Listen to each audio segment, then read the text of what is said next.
Welcome dear students, I am Mr. Abhijit. Welcome to my channel Chemistry Learners. So in this lecture we are going to see what is conductometric titration. इसका नाम ही कहता है आपको कि ये conductometric titration मतलब we have to determine the conductance, means what is the conductance of a solution when we are adding other solution into it. तो simple language में आपको बताता हूँ, अगर हम एक सॉल्यूशन कंसिडर करते हैं कोई भी, उसमें हम अगर अपोजिट, जैसे कि मैंने एसिड लिया है और एसिड में हम बेस ऐड कर रहे हैं, ओके, तो उसमें क्या होगा, उसकी आयंस की एक्टिविटी वेरी हो जाएगी. तो अगर आयंस की एक्टिविटी वेरी हो रही है मतलब उसका जो इलेक्ट्रोलाइटिक कंडक्टेंस है वो चेंज हो रहा है. तो हमें यही मॉनिटर करना है कि अगर मैं किसी एसिड में बेस डालता हूं तो उसका कंडक्टेंस कैसे वेरी होता है.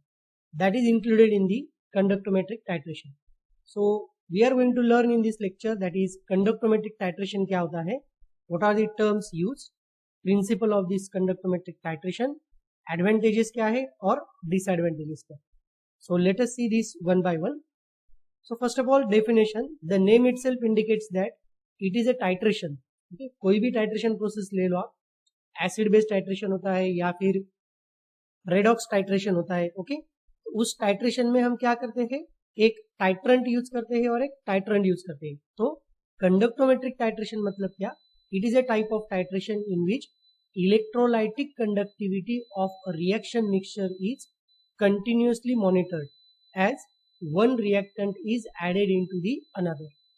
अगर हम दूसरे सॉल्यूशन में एक सॉल्यूशन ऐड कर रहे हैं तो उसमें उसका इलेक्ट्रोलाइटिक कंडक्टेंस कैसे वेरी हो रहा है उसको हमें क्या करना है, कंटिन्यूअसली मॉनिटर करना है. That is the definition of conductometric titration. Now what are the terms use. इसमें जो टर्म्स है, ये जो टर्म्स आपको मैं बताने वाला हूँ, ये सारे जो टाइट्रेशन के प्रोसेसेस है इसमें हम यूज कर सकते हैं. जैसे कि पहला है titrant. Okay, so titrant is this solution whose concentration is known. जिसका कॉन्सेंट्रेशन हमें क्या है, पता है, उसे हम टाइट्रेंट कहते हैं.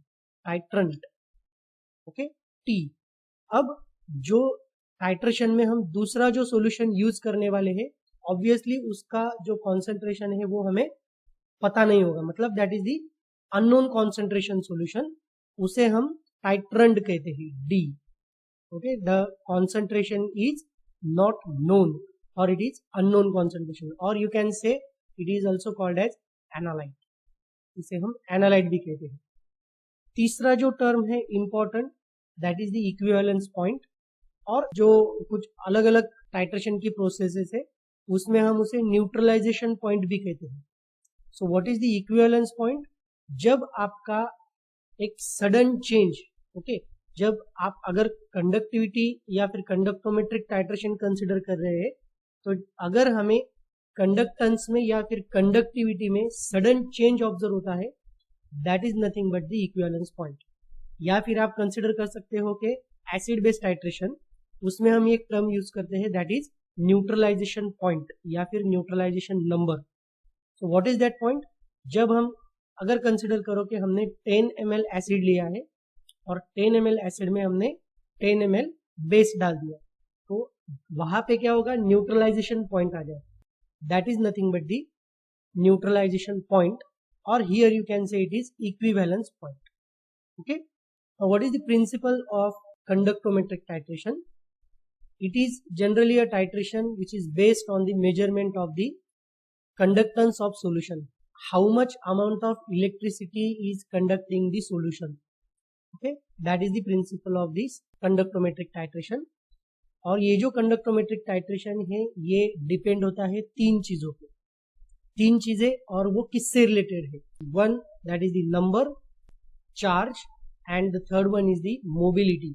अब ये किसका नंबर है, चार्ज है या फिर मोबिलिटी है, that is nothing but the free ions present into the water. या फिर जो वाटर जनरेट हो रहा है, एसिड बेस्ड टाइट्रेशन हम कर रहे हैं तो water and salt it is going to form. Okay, how much amount of or how much number of free ions present in the water, what is the charge of the free ions, and what is the mobility of the ions, that is the dependence of the conductance. At the end of the titration, you have to do one thing. You have to plot a graph. आपको एक graph plot करना है. कौन सा graph होगा वो? It is the change in conductance. Conductance आपका कंडक्टोमीटर पे कैसे चेंज हो रहा है. Okay, and the other thing that is volume of titrant use, जिसका कॉन्सेंट्रेशन हमें पता है, वो सॉल्यूशन हम इसमें डाल रहे हैं, उसका हमें ग्राफ प्लॉट करना है. And equivalence point is detected. तो हम देखेंगे वो आगे कि हमें कैसे ग्राफ प्लॉट करना है. Okay, now will see the process. Simply पहले आपको प्रोसेस बताऊंगा, बाद में हम क्या करेंगे, विल सी एक्चुअली कि how practical is perform. Process में पहले क्या करना है, हमें 10 ml एसिड सॉल्यूशन लेना है, बेस लेना है ब्यूरेट में. उसके बाद हमें क्या करना है, कंडक्टिविटी जो सेल है वो सेल हमें उस एसिड के सॉल्यूशन में, इस एसिड के सॉल्यूशन में वो कंडक्टिविटी सेल हमें इंसर्ट करना है. Okay, then you have to connect the conductivity cell to the digital conductometer. हमारे पास कंडक्टोमीटर होगा, उसको हम वो क्या करेंगे, कनेक्ट करेंगे. ओके, तो पहले हम इसका एक इनिशियल रीडिंग ले लेंगे. समझ में आ गया. अब आगे क्या करना है कि ये जो एसिड है इसमें हम क्या करेंगे, drop by drop with the help of burette we are adding the base. हम बेस उसमें ऐड करेंगे. Now you have to note down the volume of base added. अब जैसे जैसे आप बेस ऐड करोगे आपको क्या करना है, उसका वॉल्यूम नोट डाउन करना है. और ऑल्सो आपको ये देखना है कि what is the conductance that is varying. जो आपको कंडक्टेंस या फिर कंडक्टिविटी मीटर पे जो आपको रीडिंग्स आ रहे हैं वो रीडिंग्स आपको नोट डाउन करनी है.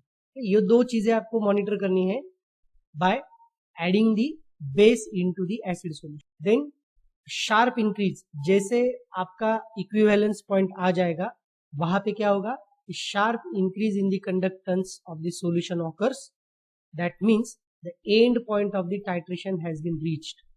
मतलब आपका वो एंड पॉइंट है टाइट्रेशन का, या फिर आप उसे कह सकते हैं कि वो आपका इक्विवेलेंस पॉइंट है, या फिर you can say it is a neutralization point या फिर neutralization number of the particular titration process. Now इसके आगे जाके भी थोड़े से आपको रीडिंग्स लेने हैं.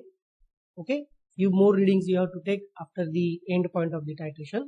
और उसके बाद एंड पॉइंट मिलने के बाद हमें क्या करना है, हमें ग्राफ प्लॉट करना है.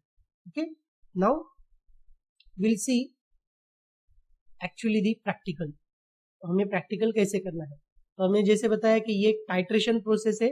इसका नाम पहले समझ लो कि ये कंडक्टोमेट्रिक टाइट्रेशन क्या है. ये एक टाइट्रेशन प्रोसेस है जिसमें हम एसिड बेस यूज करने वाले हैं. ओके, और ये जो एक्सपेरिमेंट है या फिर ये जो प्रैक्टिकल हम परफॉर्म करने वाले हैं इसमें हम मॉनिटर करने वाले हैं conductivity of the ions which are present in the solution. जैसे कि हमने कहा था कि 3 चीजें इंपॉर्टेंट है, number, charge and then mobility of the free ions, that you have to monitor. Now this titration is the quantitative method. अब 2 type की मेथड्स होती है, क्वालिटेटिव एंड क्वांटिटेटिव. ये आपकी क्वांटिटेटिव मेथड है जिसमें हम मेजर करने वाले हैं how much amount, how much amount of acid base, that is the quantity. And ये जो टाइट्रेशन है आपका conductometric titration. Now what we need for this particular practical, we need some of the chemicals, that is a acid solution, base solution. और apparatus हमें क्या चाहिए, beaker चाहिए, pipette, burette, एक कंडक्टिविटी सेल चाहिए और एक डिजिटल कंडक्टोमीटर चाहिए. ये सारा एपरेटस हमें चाहिए इस प्रैक्टिकल के लिए. Now let us do the practical first. What you have to do, you have to take a base solution into the burette. Burette में आपको नोन क्वांटिटी, इसको हम टाइट्रेंट कहते हैं, बराबर है. Then what you have to do, you have to remove the bubble and adjust the zero mark. हर एक practical में ये ध्यान में रखो, जब टाइट्रेशन आप कर रहे हो you have to remove the bubble. यहाँ पे जो बबल फॉर्मेशन होता है ये इसमें वो आपको रिमूव करना है. ठीक है.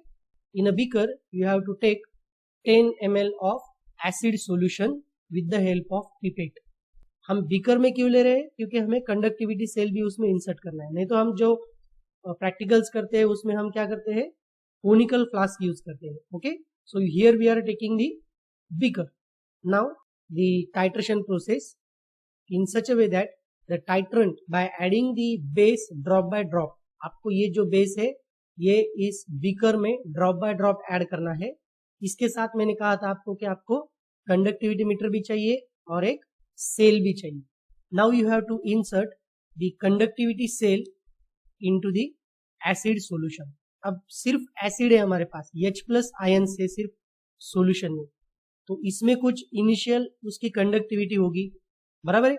जैसे हम ब्यूरेट से बेस ऐड करेंगे क्या होगा, आयंस का कॉन्सेंट्रेशन कम होते जाए, H+ आयंस का कॉन्सेंट्रेशन कम होते जाए। मतलब आयंस का कॉन्सेंट्रेशन अगर चेंज हो रहा है तो इसका मतलब क्या कि उसमें कंडक्टिविटी भी क्या हो रही है, चेंज हो रही है solution. Understand? So you have to note down these things.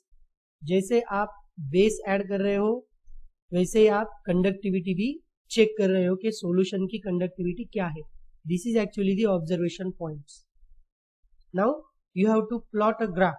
अब आपका अगर इक्विवेलेंस पॉइंट आता है तो उसके बाद आपको क्या करना है, ग्राफ प्लॉट करना है। तो ग्राफ क्या होगा, that is conductance versus volume of base added. जैसे जैसे आप बेस ऐड कर रहे हो वैसे वैसे कंडक्टेंस क्या हो रहा है। ये ग्राफ आपका डिपेंड है आप कौन सा सॉल्यूशन ले रहे हो।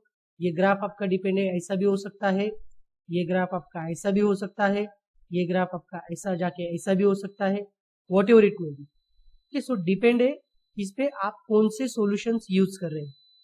Now calculation. Okay, so strength of acid calculated as, तो हम कंसिडर करेंगे कि we are using a strong acid and strong base for this conductometric titration. तो फिर से आपको मैं पिछले स्लाइड पे लेके जाता हूँ। कंडक्टेंस और आपको वॉल्यूम ऑफ बेस एडेड, तो इसका जो ग्राफ होगा वो होगा आपका कंडक्टेंस, मतलब आपके सॉल्यूशन में पहले से ही क्या है, एसिड है। जैसे आप इस एसिड में बेस डाल रहे हो उसका कंडक्टेंस क्या होते जाएगा, कम होते जाएगा। ओके, और एक सडन पॉइंट आएगा equivalence point, at that time again or the conductance of the solution is again increases. So this is the curve that you obtain with the strong acid and strong base। इसका अगर हम titration करते हैं तो इसका जो equivalence point आ गया ये आपका इक्विवेलेंस पॉइंट है। जैसे कि ये इक्विवेलेंस पॉइंट है, मतलब इतना वॉल्यूम आप बेस ऐड करके ये इक्विवेलेंट पॉइंट उसका आता है। तो उस टाइम पे आपका कंडक्टेंस क्या था ये आप यहाँ पे मेजर कर सकते हैं with the help of this graph. Okay, तो डिपेंडिंग ऑन दी सॉल्यूशंस, जैसे आप स्ट्रॉन्ग एसिड वीक बेस लेते हैं या फिर वीक एसिड वीक बेस लेते हैं, वीक एसिड स्ट्रॉन्ग बेस लेते हैं, ओके, ऐसे अलग अलग वेरिएशन से आपको अलग अलग ग्राफ्स आएंगे जो आपको दिखाएंगे कि भाई ये जो कंडक्टेंस है ये कैसे वेरी होता है depending on the nature of the solution. जैसे मैंने आपको कहा था कि हम अलग अलग सॉल्यूशंस ले सकते हैं, कुछ एसिड्स कुछ bases. Okay, so I am showing you here some of the typical conductometric titration curves. जैसे कि ये पहला कर्व है, देखो, that is strong acid and strong base, HCl versus या फिर HCl विद NaOH अगर आप लेते हो तो ये strong acid and strong base है, उसका कर्व कुछ ऐसे दिखता है। ठीक है, now if you see the weak acid and strong base, weak acid आपका acidic acid is a weak acid and NaOH is a strong base, इसका कर्व कुछ ऐसे आता है। Now suppose strong acid with weak base, strong acid है और weak base है। Strong acid जैसे कि आपका सल्फ्यूरिक एसिड लो और वीक बेस आप डाइल्यूट अमोनिया ले सकते हैं या फिर स्ट्रॉन्ग एसिड आप HCl भी ले सकते हैं। तो इसमें ये जो ग्राफ आएगा ये आपका कुछ ऐसे दिखेगा। हर टाइम आपका जो कंडक्टेंस है that is on the y axis and on the x axis you have to take the base, base का वॉल्यूम आपने कितना लिया तो आपको y एक्सिस पे लेना है। ठीक है, बाद में आप यूज करते हैं कि week acid and weak base, तो ये जो कर्व है ये आपको कुछ ऐसे दिखाई दे, बट इसमें जो है जो आयंस की कंडक्टिविटी है वो बहुत कम होती है क्योंकि एसिड भी और बेस भी आपके दोनों भी क्या है, वीक है। That's why the conductivity of acid is और the conductivity of ions is very less. बाद में आप देख सकते हैं कि mixture of strong acid with weak acid versus strong base और वीक बेस, अब देखो ये अलग मिक्सचर हो गया है, तो इसमें कुछ ग्राफ आपको ऐसे दिखाई देंगे। Then you can see here the displacement और replacement of titration. Replacement titration, displacement titration और रिप्लेसमेंट टाइट्रेशन। एक मेटल से अगर हमें दूसरा मेटल लेना है ये, या फिर एक आयन को हमें रिप्लेस करना है दूसरे आयन से, तो उसमें हम ये टाइट्रेशन यूज करते हैं, दैट इज डिस्प्लेसमेंट टाइट्रेशन। उसमें आपका कर्व कुछ ऐसे दिखाई देगा।